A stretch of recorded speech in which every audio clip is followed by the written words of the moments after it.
Disclaimer. Content on Diary of an OFW and Audio Media is for informational and storytelling purposes only. It reflects personal experiences and opinions, not professional advice. Viewers should verify details independently and seek qualified guidance for their own situations. Kung isa ka sa mga nagtatanong kung meron ka bang tax refund or wala, meron bang tax every single year, paano ka magpa-file ng tax, then this video is right for you.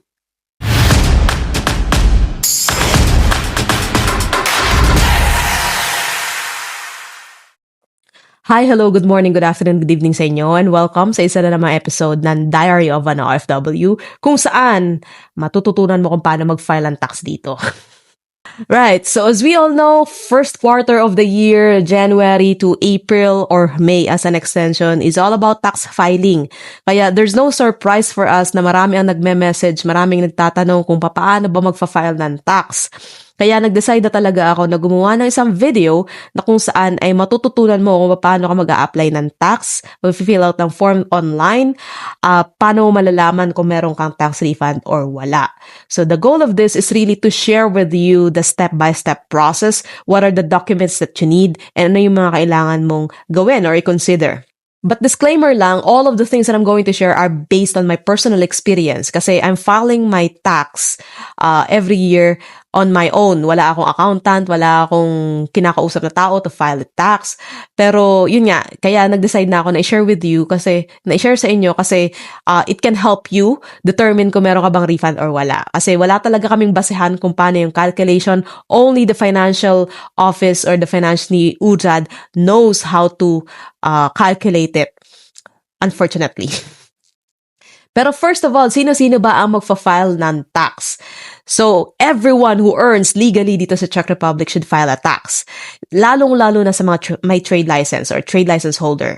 Regardless kung may full-time job ka and then you have a trade license, you have to file a tax. Mandatory yan sa atin. Not only the tax, but also the Social Security and health insurance. For the employee card holder, it's kind of optional kung i-file mo yan or hindi. Pero majority nga ng Filipinos is ina-apply nila because they know na may refund, some sort of. But it doesn't happen every year. Again, it depends on the calculation of your annual tax basis. Now, ano ba yung mga documents na kailangan mong i-prepare bago ka magpa-file ng tax? For the employee card holder, you need to have the potaverzeny or the annual tax certificate na binibigay ng employer mo. Kung wala kang binigay sa'yo, you can always request it to your employer na gusto mong kumuha ng potaverzeny. It is mandatory for them to give it to you. Ngayon, kung lumipat ka ng employer, you need to have another potaverzeny from your old employer. So meaning to say, every employer kailangan meron kang annual tax certificate. Dahil dyan magbabase ang financial office sa calculation ng tax mo. You need to have for the entire year. Aside sa potaverzeny or potaverzenies, you also need to get a data box. Kasi you will file it online. It doesn't work like yung email mo ang gagamitin para mag-file ng tax. I am not sure if it's okay, pero as far as I know, you need to have the data box talaga. Databox is a government email website dito sa Czech Republic na nagko-connect sa'yo sa mga local businesses and government offices. So you can use it to send details, information, files, forms sa mga government offices. Databox is also free of charge. Walang bayad yan. You just have to visit the nearest Česká pošta or checkpoint sa lugar ninyo. And then tell them na kukuha ka ng Databox. You can just get a personal account ng Databox or business account. For the trade license holder, much better siguro kung may business account ka para mas madali na yung transactions. But for the employee card, personal is okay. You can also use it para magre-renew ka sa Ministry of Interior. So it's very, very helpful, lalo na kung makikipag-deal ka sa government offices. But don't forget to bring your resident card and passport kapag kukuha ka ng Databox. Kailangan mo yan kasi dyan nila kukuhanin yung information mo. Okay? So those are for the employee card holder. Now, for the trade license holder, if we have a full-time job, like trade license is just for secondary income, then we also need to get the potaverzeny from our employer or sa full-time job natin. And then, we need to provide the financial statements ng para sa trade license and then our transaction history. Kung iba yung calculation. Kung regular calculation ang pipiliin natin. Transaction history is, I think, it's more of like a booklet ng naging transactions mo. But again, it depends on you kung yun yung pipiliin mo, kung anong pipiliin mong tax calculation. And also, you need to have the data box, which is given na. I think everyone who has a trade license also has a data box. So, yun. So, those are the documents. Very, very simple and easy. For the employee card holder, Potaverzani or Potaverzani's data box. And then for the trade license holder, we need the Potaverzani as well.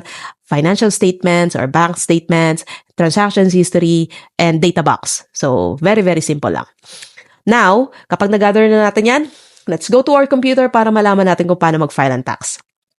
So go to your browser and then type there mojedanie.cz. So this is the website of the tax bureau dito sa Czech Republic.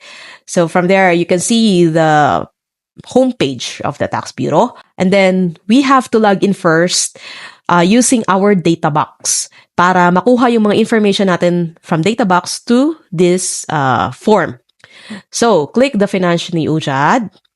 This is the login page. Choose the database CRAN key para magamit natin yung data box as login information. And then, ito yung data box website, this is your username, and then password. So, click log. And then, this is the transfer information. Ito yung mga personal information mo ilalagay dun sa Finanse ni UJAD website. So, just click yes.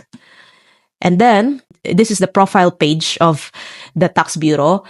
So, go back to home. And then, click the electronic filings for the financial administration. Ito yung kailangan natin. Click that. Click the electronic forms. And then, you can use the load data from file. If you have some booklets, pwede mo i-click yan. But we need this one, choosing an electronic form, and then under that, choose the personal income tax. So, click mo to, and then fill in from the guide. This is what we want. Okay, click the start filing. And then, as you can see, there are some information na nakalagay.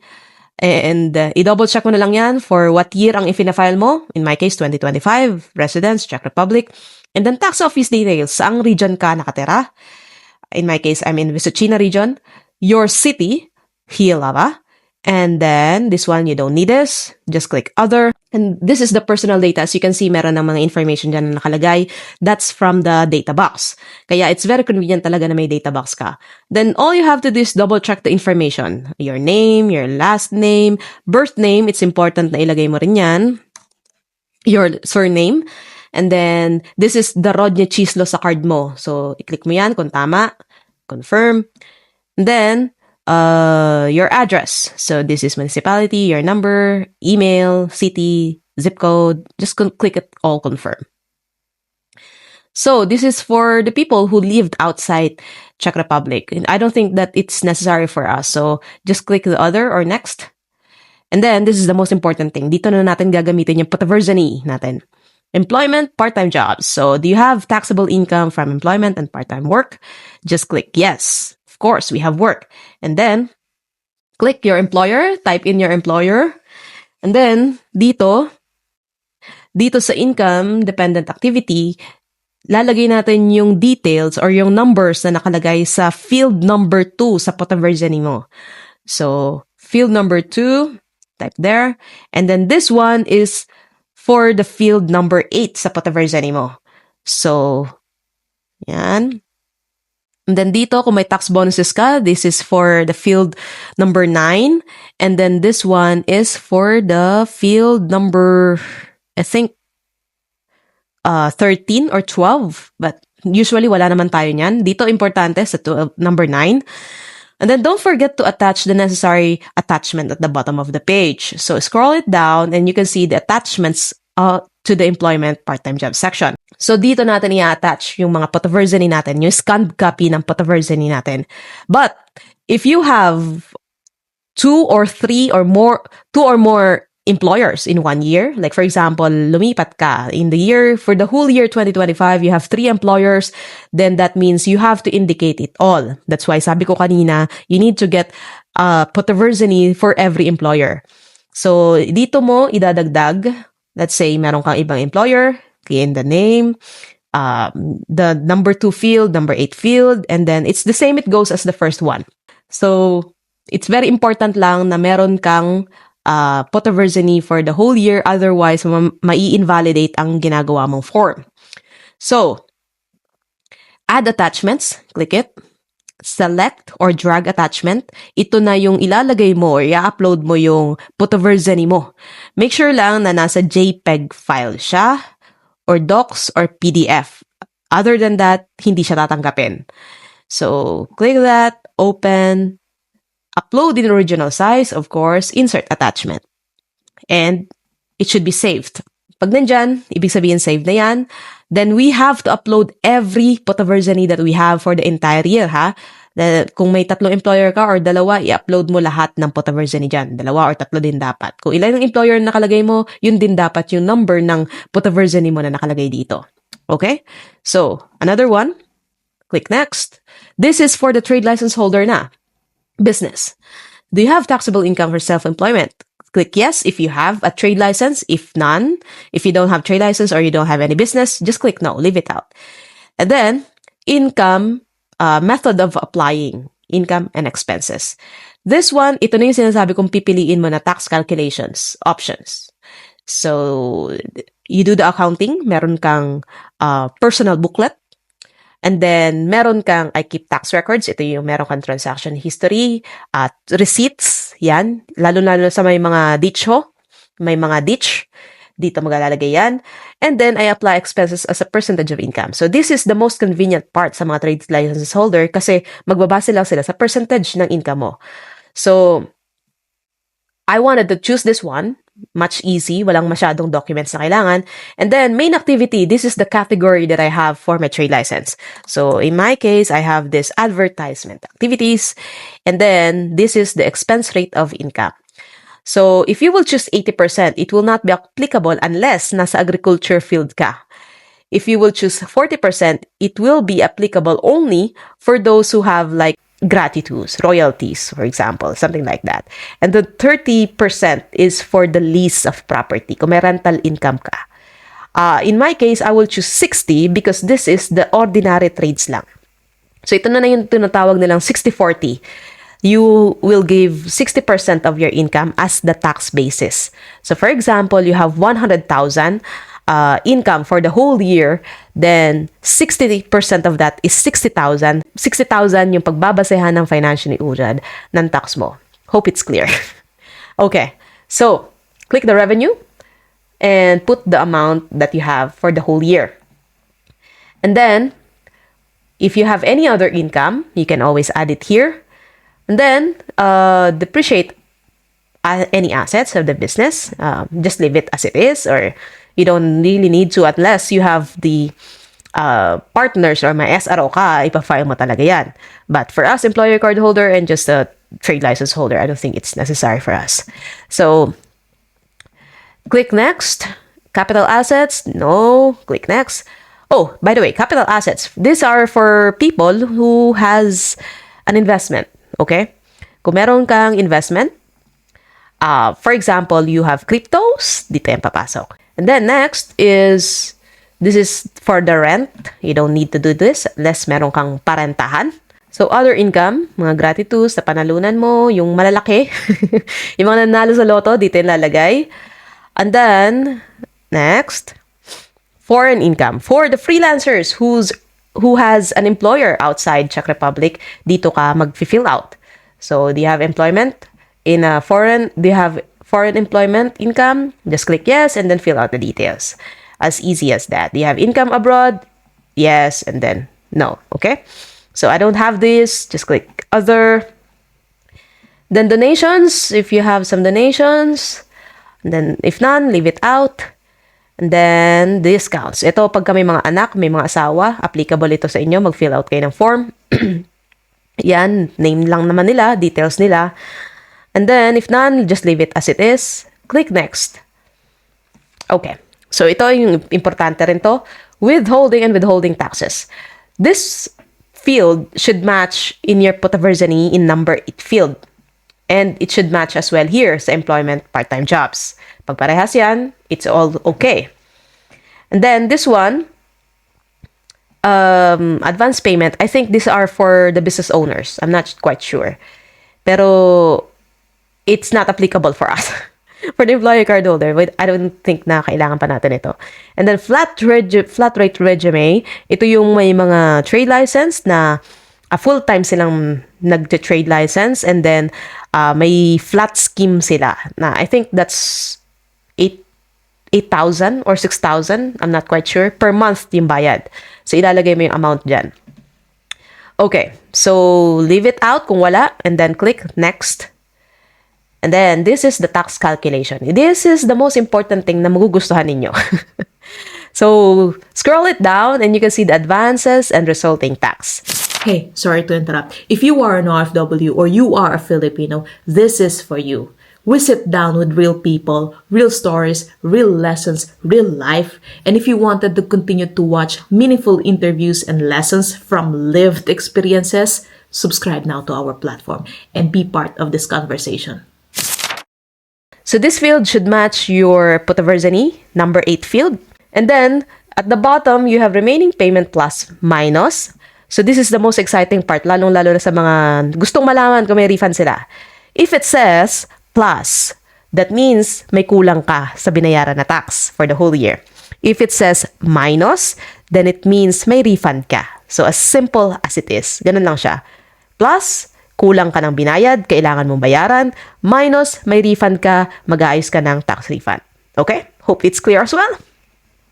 Then, right after that, click other or next.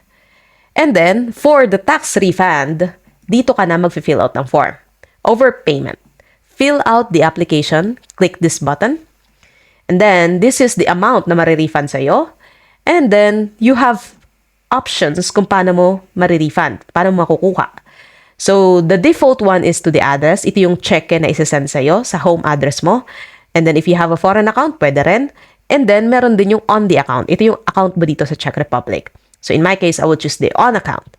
And then, choose the bank that you have. In my case, I have Raiffeisen Bank.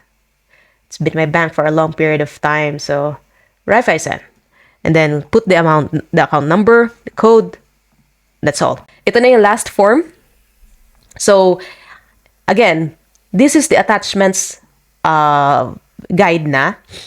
And you have to make sure na every Potavarzani is showing here. Like I said, kung meron kang 2 or 3 employer, you have to upload it here as well. 2 or 3 Potavarzani dapat ang magre-reflect dito. Kung ikaw ay may trade license, you will upload as well your booklet, your transactions history, your bank statement dito.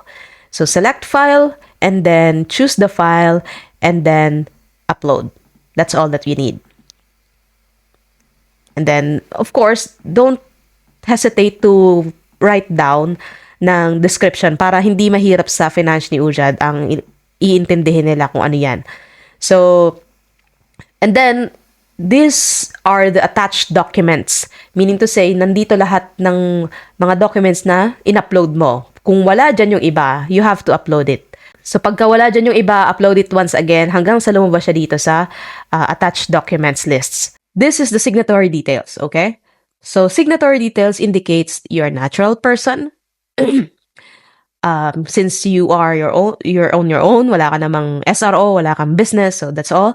And then choose the general authority, and then your name, and then your birth date. And then kung may tax advisor ka, dito may lalagay yan sa mga may business and trade license, and then their ID. And then kung may business name ka, dito mo rin lalagay. So that's all that we need. But for the employee card holder, just leave it as it is. That's okay. That's all okay.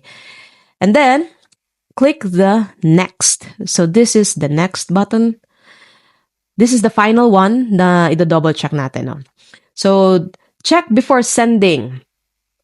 Kapag ka naka-green yan, that means everything that you've put in the form or in the field are all correct. Kapag ka naka-X yan and then it's colored red, I think, or orange, then that means you have to double check here. Kapag meron ditong question mark and then may kulay orange, that means you have to double check and correct the field. May mga error dyan. So kapag ka wala, everything is good. Like this one, it shows correct. Then, all you have to do is double check again. Ito yung isasubmit nyo na form, view form. And ito na yon. Ito yung isasubmit mo na form sa Financial Ujat. Jizani. Okay? Yan. And then, like I said, ito yung pinaka-importante sa lahat sa tax refund. So, double check your bank account, your code, kung tama. And then, pagka mali, balik ka ulit doon sa previous. Then, kapag tama naman lahat ng information, address mo, pangalan mo, apelyido mo, then click the Send Submission button. And you will be directed sa data box na kung saan ay naka-message na nasenda yung form. So that's as simple as it is. Ganun kasimple paano mag-file ng tax dito. So I know some of you were asking as well, paano ka naman magfa-file ng Social Security and Health Insurance, which we will talk about here as well. So, tapos na tayo sa tax. Pinag-usapan na natin kung paano ka magfa-file ng tax. And now, we will move on to the Social Security and Health Insurance. Like I said earlier, ang mga may trade license ang mandatory na mag-apply nito. For the employer card holder, if you don't have trade license, you don't need to do that kasi ginagawa na yan ng employer para sa inyo. Okay? So, first thing that we have to do for the trade license holder who is business owner and anything like that, you have the side income. This is what we need to do.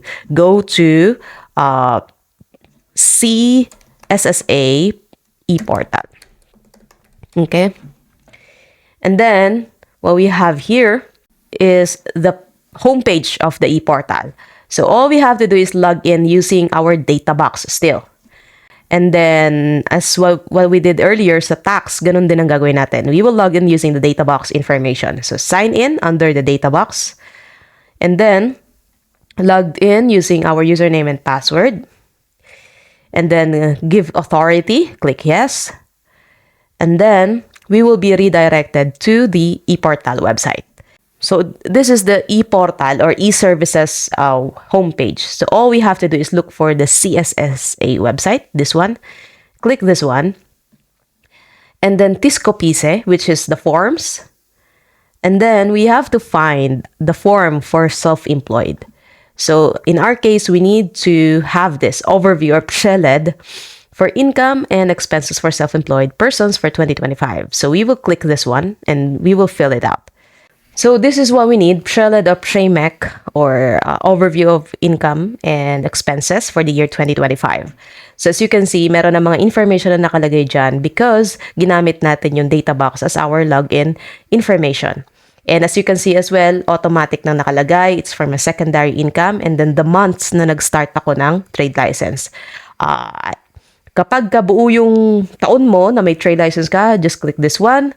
But if it doesn't, then untick, and then i-check mo yung buwan na naging active yung trade license mo.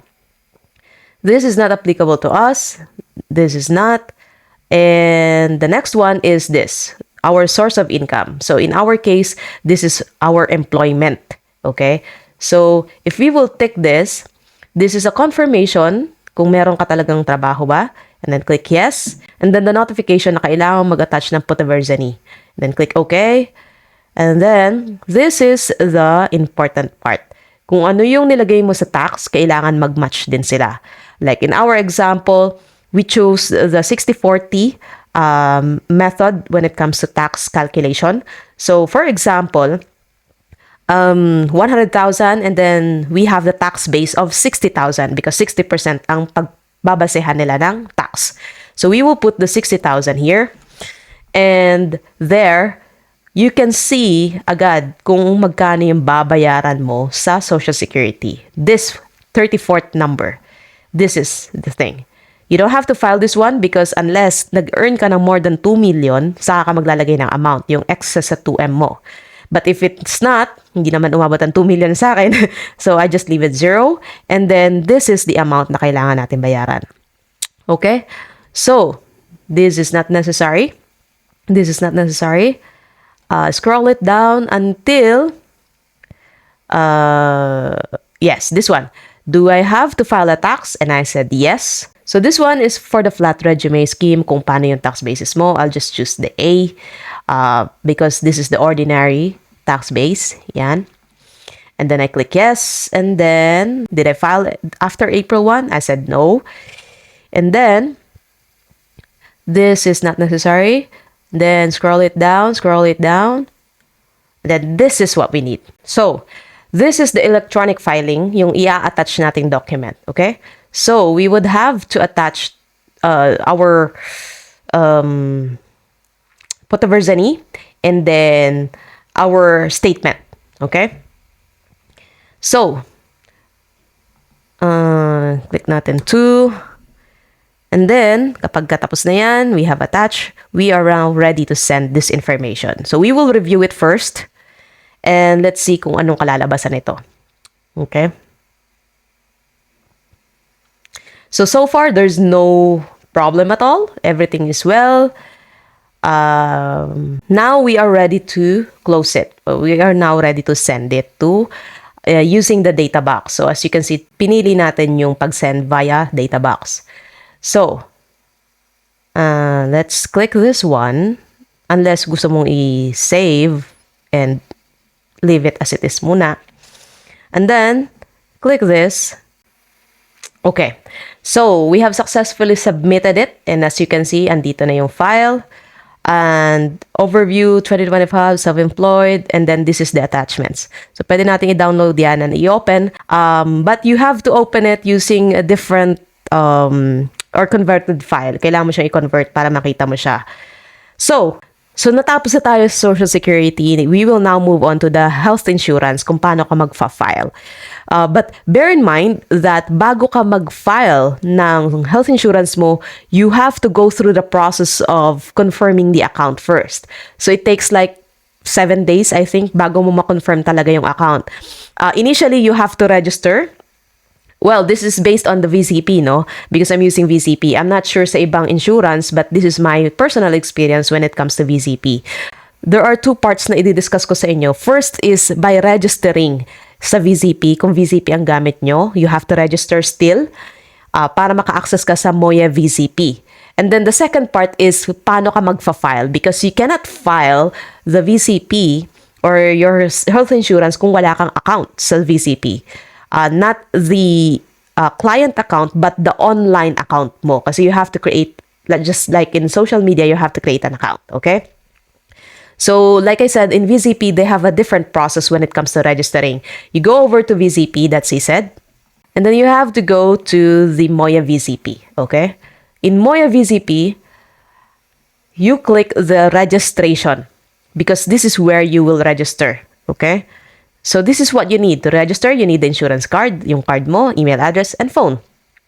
Register, click this one, register via the form. Unless meron ka nito, bank ID, and register as a citizen ka dito. Bank ID is also good. I haven't tried it, but I wanted to. Or you can use registration procedure via data box. So, dito, i-confirm mo yung sa data box mo, okay? But if you don't have, then we can use this one, okay? Click the insurance number, i-type in mo dyan, and then verify ID, okay?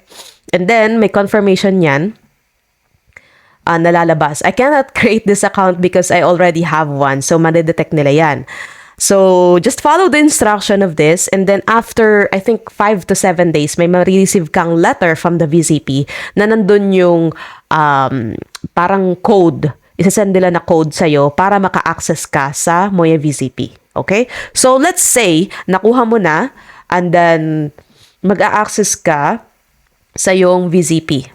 Provide your login option, and then, assuming na meron ka na change password mo na yung VCP mo, just click the login button, okay? So you will have this verification code na isasend sa mobile number mo. Just put there the verification code that you will receive via SMS, okay? And then verify and log in. So now we have successfully logged in sa Moya VCP. Now, we will go to this one, more information. Scroll it down and find the submit a self-employed person report for 2025. So click this. And then this is almost the same as Social Security. So make sure na yung nilagay mo sa Social Security, sa health sa tax will match dito sa Social Security. In our example, we put the 60,000, right? 60,000. Okay. Now, sinong nagpa-file ng tax? It is, did you file on time? And I said yes. And then, this is the account number na ilalagay mo, account number mo. The next is your information. So, your street, your number, double check it. Everything should show up accordingly based on the information na provide nyo sa data box or sa health insurance nyo. Then, click continue. And then, this is for the whole year because I have a full-time job. And then, this was for my self-employed. So, as you can see, 4 months lang siya because that's the months na simulan ko silang i-notify. So, this is employment source of income. And I said yes. So, this one is kung ano yung applicable sa'yo. I don't have a child. I didn't receive any benefit. No, doesn't applicable to me. So, I click continue. And then, I am employed and my monthly income from work is at least. Okay, let's continue. Right. So, as you can see, ito na yung overview ng finila pa natin. Sobrang bilis lang mag-file. Tax base, 60,000. Actual amount of insurance premium. We have to pay this. This amount, 4,050. And then, send employed report. Okay, so it means it's all sent. And we will just wait for the result. And everything is go. So, go back to the application. Sobrang ganun lang kadali. I didn't expect that it was so easy as that. But yeah, it's very, very simple and easy. So, I know you have a lot of questions and medyo overwhelming yung information na ginawa natin, no? But I tried to simplify it as much as I can para madali siyang intindihin. And hopefully, natulungan ko kayo kung paano kayo magpa-file ng tax, ng health insurance, and then ng social security. Hopefully, this video helped you a lot when it comes to filing some documents sa mga tatlong government offices na yan. And if you have any question, don't hesitate to ask. Leave it in the comment box or message us in a messenger, Diary of an OFW. Or you can fill out the form of a Diary of an OFW if in any case you have a question. Okay? So that's all for today. Thank you so much for watching and I see you on the next coming video. God bless everyone.